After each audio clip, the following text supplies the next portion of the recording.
4 മണ്ഡലങ്ങൾ വളരെ വേഗം തിരുവനന്തപുരത്തേക്ക് മണ്ഡലങ്ങൾ മാറ്റമില്ല. അതെ, വേഗത്തിൽ അറിയുന്ന മണ്ഡലങ്ങളൊക്കെ തന്നെയാണ് പ്രത്യേകം പരിചയപ്പെടുത്തേണ്ട ആവശ്യമില്ല. വോട്ടെടുപ്പിന് ശേഷം തുടർച്ച ഇത് തന്നെയാണ് സംസാരിച്ചത്. നോക്കാം, ഓരോന്നായി വേഗത്തിൽ വരട്ടെ. അരുവിക്കര സ്റ്റീഫൻ കഴിഞ്ഞ തവണ ശബരിനാഥിനെ തോൽപ്പിച്ച് പിടിച്ചെടുത്ത മണ്ഡലം. അതിന് തന്നെയാണ് ഇപ്പോഴും ഒരു വലിയ സാധ്യതയുള്ള സ്റ്റീഫൻ മണ്ഡലം നിലനിർത്തും. മാറ്റങ്ങളൊന്നും ഉണ്ടാകാൻ സാധ്യതയില്ല. വളരെ വേഗത്തിൽ നമുക്ക് പോകും. OS അംബിക തന്നെ അവിടെ നിലനിർത്താനാണ് സാധ്യത. മൂന്നാമത്തെ മണ്ഡലം എന്ന് പറയുന്നത് നമ്മുടെ മുൻപിലേക്ക് ഒരു ചിറയൻകീഴ് വന്നിട്ടും കാര്യമൊന്നുമില്ല എന്നാണ് പൊതുവായി കരുതുന്നത്. അതെ, മനോജ് ഇടമന UDF-ന് ഡെപ്യൂട്ടി സ്പീക്കർ അദ്ദേഹം മാറി. ശരി, അടുത്ത കാട്ടാക്കടയാണ് IB സതീഷ്. അത് ഈ തെരഞ്ഞെടുപ്പിൽ തിരുവനന്തപുരം ജില്ലയിൽ ശക്തമായ മത്സരം നടക്കുന്ന ഒരു ത്രികോണ മത്സരം തന്നെയാണ്.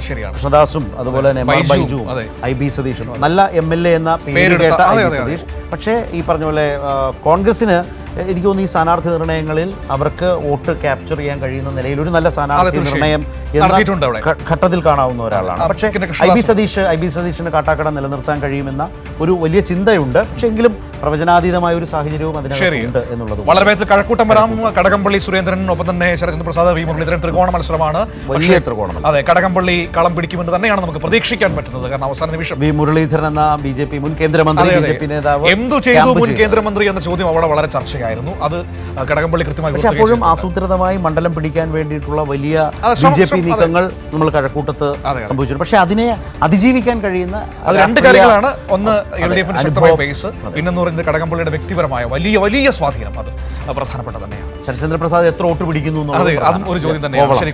കോവളം UDF-ന്റെ സിറ്റിംഗ് സീറ്റാണ്. പക്ഷേ ഭഗത് റൂഫസ് എന്ന സ്ഥാനാർത്ഥിത്വം ശ്രദ്ധിക്കപ്പെട്ട മണ്ഡലമാണ്. അതിന് പല ഘടകങ്ങളുണ്ട്. ഈ സാമുദായിക സമവാക്യങ്ങൾ, ലത്തീൻ, നാടാർ ഘടകങ്ങളും ഘടനകളും ഒക്കെ നിഴലിക്കാനിടയുള്ള ഒരു മാത്രമല്ല വിൻസെന്റ് വലിയ ആക്ഷേപങ്ങളൊക്കെ കേൾക്കുകയും ചെയ്തിട്ടുണ്ട്. അതുകൊണ്ട് ശരി, നെടുമങ്ങാട് വേറെ ആശങ്കകളൊന്നുമില്ല.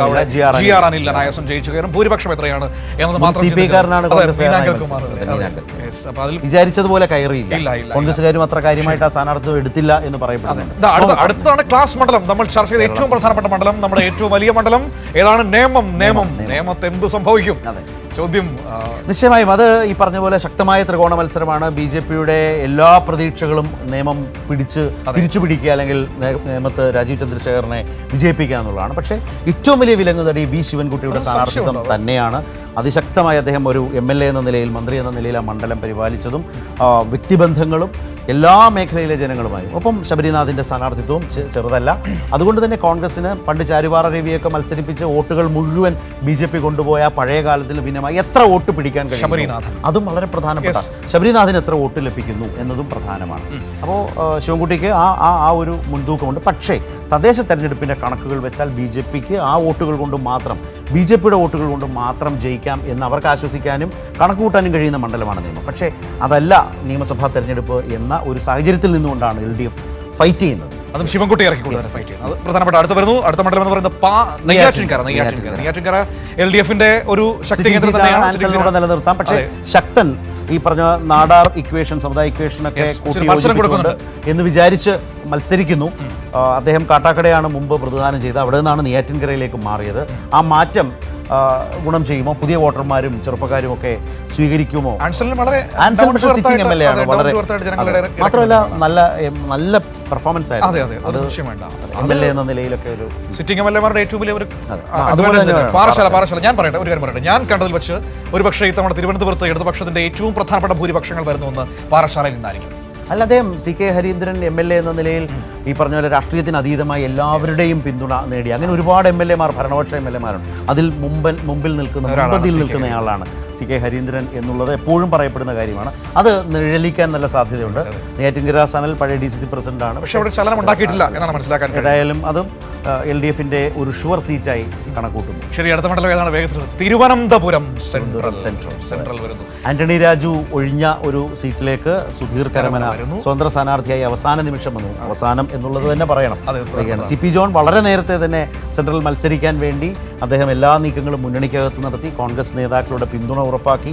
ഇവിടെ ഏറ്റവും അധികം ശ്രദ്ധിച്ച ശിവകുമാറിനെ അരുവിക്കരയിലേക്ക് മാറ്റുന്നതിന് കോൺഗ്രസ് തയ്യാറായി. ഇങ്ങനെയൊക്കെയുള്ള ഓപ്പറേഷൻസ് നടന്ന മണ്ഡലമാണ്. സുധീർ കരമന എന്നുള്ളത് ഒരു സ്വതന്ത്ര സ്ഥാനാർത്ഥിയാണ്. അദ്ദേഹം ആ നിലയിൽ ഒരുപാട്. പക്ഷേ CP ജോൺ വേറൊരു കാര്യം എന്ന് വെച്ചാൽ അദ്ദേഹം നിരന്തരം തോൽക്കുന്നയാളായിരുന്നു. നിയമസഭകളിൽ പലതവണ തോറ്റു.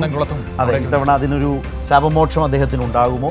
അതുപോലെ എന്നാൽ അത് വീണ്ടും സുധീർ കരമനയിലൂടെ തട്ടിത്തെറിച്ച് ഇല്ലാതാകുമോ?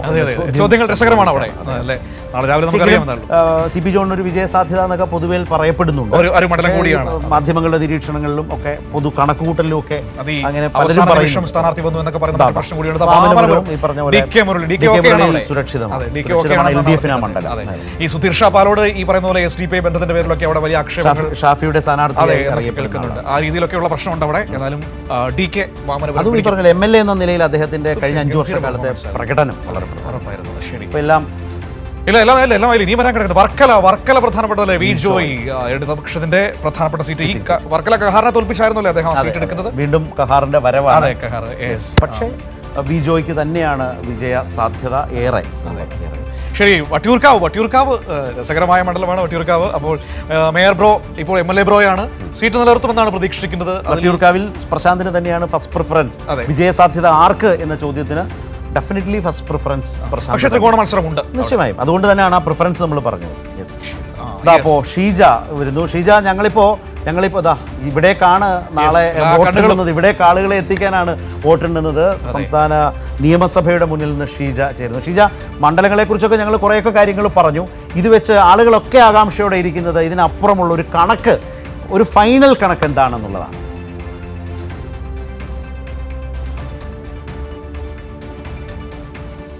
തീർച്ചയായും ശരത്, മനു, ഇനിയിപ്പോൾ മണിക്കൂറുകൾ മാത്രമാണ് ശേഷിക്കുന്നത്. ഈ നിയമസഭയിലേക്ക് ആര് വരും എന്നുള്ളത് അറിയുന്നതിന് വേണ്ടിയിട്ടുള്ള കാത്തിരിപ്പ് അതിന്റെ അവസാന ഘട്ടത്തിലേക്ക് എത്തുകയാണ്. അതിൽ ഏറ്റവും പ്രധാനപ്പെട്ട കാര്യം എടുത്തു പറയേണ്ടത്, നേരത്തെ ആമുഖമായി പറയുമ്പോൾ തിരുവനന്തപുരത്തെ കുറിച്ച് പറയുമ്പോൾ മനു ആമുഖമായി തന്നെ സൂചിപ്പിച്ചിരുന്നു. അതായത് തലസ്ഥാനം പിടിക്കുന്നത് ആരാണോ അവരായിരിക്കും സംസ്ഥാനം ഭരിക്കുക എന്നുള്ളത്. ആ രീതിയിൽ ആണെങ്കിൽ നാളെ തലസ്ഥാനത്തേക്കുള്ള എല്ലാവരുടെയും കണ്ണുകൾ അത് പ്രത്യേകമായി തന്നെ എടുത്തു പറയേണ്ടതാണ്. തലസ്ഥാനത്ത് ആരായിരിക്കും വാരുക, അതനുസരിച്ച് തന്നെയായിരിക്കും സംസ്ഥാനത്തിന്റെയും ഒരു ചിത്രം എന്നുള്ള കാര്യം തന്നെയാണ് നമുക്ക് ഈ ഒരു ഘട്ടത്തിൽ എടുത്തു പറയേണ്ടത്. കാരണം നിലവിലത്തെ ഒരു സാഹചര്യം പരിശോധിക്കുമ്പോൾ തലസ്ഥാനത്ത് ഈ 14 മണ്ഡലങ്ങളാണ്. 14 മണ്ഡലങ്ങളിൽ 13 LDFന്റെ പക്കലാണ് ഉള്ളത് എന്നുള്ളത് തന്നെയാണ് അതിൽ ഏറ്റവും വലിയ ഹൈലൈറ്റ് എന്ന് പറയുന്നത്. അതോടൊപ്പം തന്നെ ഈ 14ൽ 13 LDF നിലനിർത്തുമ്പോൾ ഈ LDFന്റെ പക്കലുള്ള ഈ നിലവിലുള്ള MLA-മാരുടെ ഒരു സാഹചര്യം അത് തന്നെയാണ് പ്രധാനമായും വിലയിരുത്തുന്നത്. കാരണം ഒരിടങ്ങളിലും നമ്മൾ സംസ്ഥാനത്തുടനീളമായി പരിശോധിക്കുമ്പോൾ മനസ്സിലാകുന്ന ആ ഒരു ചിത്രം അത് തലസ്ഥാനത്തും ആ രീതിയിൽ നിലനിൽക്കുന്നു. കാരണം സിറ്റിംഗ് MLA-മാർക്കെതിരെ ഒരു തരത്തിലുള്ള വികാരവും എവിടെയും ഇല്ല എന്നുള്ളത് തന്നെയാണ് അതിൽ ഏറ്റവും പ്രധാനപ്പെട്ട കാര്യം എടുത്തു പറയേണ്ടത് എന്നുള്ള കാര്യം തന്നെയാണ്. അതിൽ പിന്നീട് നമ്മൾ ഈ 14 മണ്ഡലങ്ങളിൽ നിന്ന് ഒരു 3 മണ്ഡലങ്ങളിലേക്ക് കൂടുതൽ ശ്രദ്ധ ഈ തലസ്ഥാനത്ത് ഇത്തവണ കൂടുതൽ ശ്രദ്ധ ആകർഷിച്ചിട്ടുണ്ട്. കാരണം ശക്തമായിട്ടുള്ള പോരാട്ടങ്ങൾ നടക്കുന്ന ത്രികോണ മത്സരങ്ങൾ നടക്കുന്നതിൽ ഏറ്റവും ഹൈലൈറ്റ് ആയിട്ടുള്ള മണ്ഡലം എന്ന് പറയുന്നത് നമ്മൾ നേരത്തെ സൂചിപ്പിച്ചതുപോലെ തന്നെ നിയമമണ്ഡലമാണ്. നിയമത്തിൽ വാശിയേറിയ പോരാട്ടം തന്നെയാണ് നടക്കുന്നത്. കാരണം 2016 അവിടെ BJP ആദ്യമായി അക്കൗണ്ട് തുറക്കുന്നു O രാജഗോപാലിലൂടെ. അതിനുശേഷം 2021 ആ അക്കൗണ്ട് വി ശിവൻകുട്ടിയിലൂടെയാണ് അവിടെ പൂട്ടുന്നത്. അപ്പോൾ ആ പൂട്ട് അത് ഡബിൾ പൂട്ടായി തന്നെ നിലനിൽക്കുമോ എന്നുള്ളത് തന്നെയാണ് നമ്മൾക്ക് ഇത്തവണ അറിയേണ്ട ഏറ്റവും വലിയ ഒരു ഘടകം എന്ന് പറയുന്നത്. അതുകൊണ്ട് നിയമത്തേക്ക് തലസ്ഥാനത്തെ ഏറ്റവും വലിയ ശ്രദ്ധയാകർഷിക്കുന്ന മണ്ഡലം നിയമം തന്നെയായിരിക്കും നാളെ എന്നുള്ളതിൽ ഒരു തരത്തിലുള്ള സംശയമില്ല. ഒരുപക്ഷെ ഒരു ഫോട്ടോ ഫിനിഷിലേക്ക് അടക്കം കാര്യങ്ങൾ നീങ്ങുന്നതായിരിക്കും നമുക്ക് നാളെ കാണാൻ സാധിക്കുക നിയമത്തെക്കുറിച്ച് എന്നുള്ളത് തന്നെയാണ്. പക്ഷേ ഇപ്പോഴും ആ നിയമത്തെക്കുറിച്ച് പറയുമ്പോൾ നമ്മൾ എടുത്തു പറയേണ്ട 2 ഫാക്ടറുകളുണ്ട്. ഒന്ന് വി ശിവൻകുട്ടി എന്ന വ്യക്തി, ആ വ്യക്തിക്ക് നിയമമണ്ഡലത്തിലുള്ള സ്വാധീനം അതിപ്പോൾ തുടങ്ങിയതല്ല. വർഷങ്ങൾ പഴക്കമുള്ള ഒരു ബന്ധമാണ് ആ മണ്ഡലവുമായി അദ്ദേഹത്തിനുള്ളത്. കഴിഞ്ഞ 5 വർഷത്തെ പ്രവർത്തനം മാത്രം എടുക്കുകയാണെങ്കിൽ മന്ത്രിയായും MLA ആയും അദ്ദേഹം ജനങ്ങൾക്കിടയിൽ വലിയ സ്വീകാര്യനാണ്. അത് ഒരു വിഭാഗം എന്നില്ല, എല്ലാ വിഭാഗം ജനങ്ങൾക്കിടയിലും ഒരുപോലെ സ്വീകാര്യനായ വ്യക്തിയാണ് എന്നുള്ളത് കൊണ്ട് തന്നെയാണ് നിയമത്ത് ആ രീതിയിൽ അദ്ദേഹത്തിന് വലിയൊരു പോരാട്ടം കാഴ്ചവെക്കാൻ സാധിച്ചത് എന്നുള്ളത് തന്നെയാണ്. BJPയുടെ ഒരു കോൺഫിഡൻസ് എന്ന് പറയുന്നത് ഈ കഴിഞ്ഞ തദ്ദേശ തെരഞ്ഞെടുപ്പിൽ BJP ഈ തിരുവനന്തപുരം കോർപ്പറേഷൻ പിടിച്ചിരുന്നു. അപ്പോൾ ആ കോർപ്പറേഷനിലുള്ള ഭൂരിഭാഗം വാർഡുകളും വരുന്ന ഒരു പ്രദേശമാണ്, മണ്ഡലമാണ് ഇത് എന്നുള്ളത് കൊണ്ട് തന്നെ അത് ഒരു കോൺഫിഡൻസ് ആയി BJP അവതരിപ്പിക്കുന്നത് അതാണ്. പക്ഷേ ആ ഫാക്ടർ, തദ്ദേശ തെരഞ്ഞെടുപ്പിലെ ഫാക്ടർ നിയമസഭാ തെരഞ്ഞെടുപ്പിൽ വർക്ക് ചെയ്യുമോ എന്നുള്ളതാണ് ഇതിൽ നമ്മൾ കണ്ടറിയേണ്ട ഒരു വിഷയം എന്ന് പറയുന്നത്. ഏതായാലും അങ്ങനെ നിയമം വലിയ തോതിൽ ശ്രദ്ധയാകർഷിക്കുന്ന ഒരു മണ്ഡലമായി നിലനിൽക്കും എന്നുള്ളതിൽ ഒരു തരത്തിലുള്ള സംശയമില്ല. അതിന് സമാനമായ പോരാട്ടം നടക്കുന്ന മറ്റൊരു മണ്ഡലമാണ് കഴക്കൂട്ടം. അതോടൊപ്പം തന്നെ ശക്തമായ വാശിയേറിയ പോരാട്ടം നടക്കുന്ന വട്ടിയൂർക്കാവ്. അങ്ങനെ തലസ്ഥാന മണ്ഡലങ്ങൾ എല്ലാം തന്നെ വലിയ തോതിൽ ശ്രദ്ധയാകർഷിക്കുന്നു.